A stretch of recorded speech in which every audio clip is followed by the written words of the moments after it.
correspondent for Little Rock, Arkansas, Fox News analyst Karl Rove.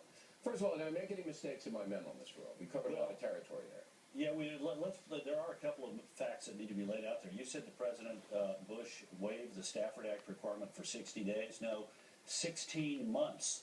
There was north of $140 billion of assistance. President Bush waived the requirement for debris removal, emergency assistance for 16 months.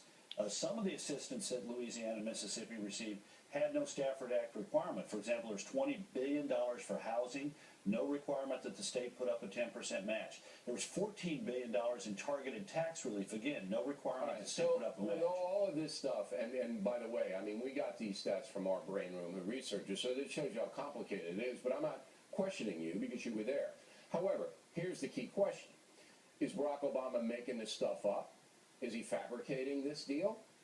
Well, he's leaving the impression that there was no that Louisiana and Mississippi were required to pay 10% on everything, and that they were not. This was not waived. That's simply not true. But the impression that he wants everybody to take away is that the people in Florida and New York City were given preferential treatment, but because New Orleans is a black town, they were hosed. Yeah. That's what he wants people to take away. Right, and remember, the people, the entity that pays the money, the Stafford match, is the state.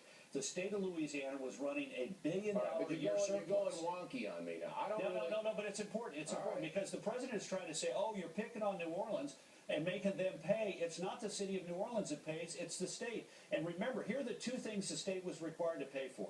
There was $19 billion put into new levee construction, and the state was required to put up 10% of that, but they were given 30 years to pay their part.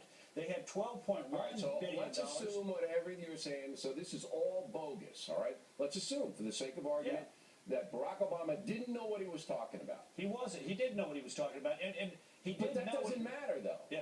For tonight, it doesn't matter because what the president clearly did back then, when he was a senator, was he used a wedge issue that you say he totally botched, didn't know what he was talking about, to incite racial animosity. Yeah, the black ministers in front of him. Look. He may have known the facts. He may not have known the facts. But what he did do was he stepped over the line by intimating that the city of New Orleans had been treated in a bigoted fashion, by saying, well, the city of New Orleans is being forced, a city of mostly black people, is being forced to pay the 10% Stafford match, when it's not the city of New Orleans that pays, it's the state of Louisiana. And not only that, but look, last time I looked, the city of New York is a racially diverse town, and Miami is a racially diverse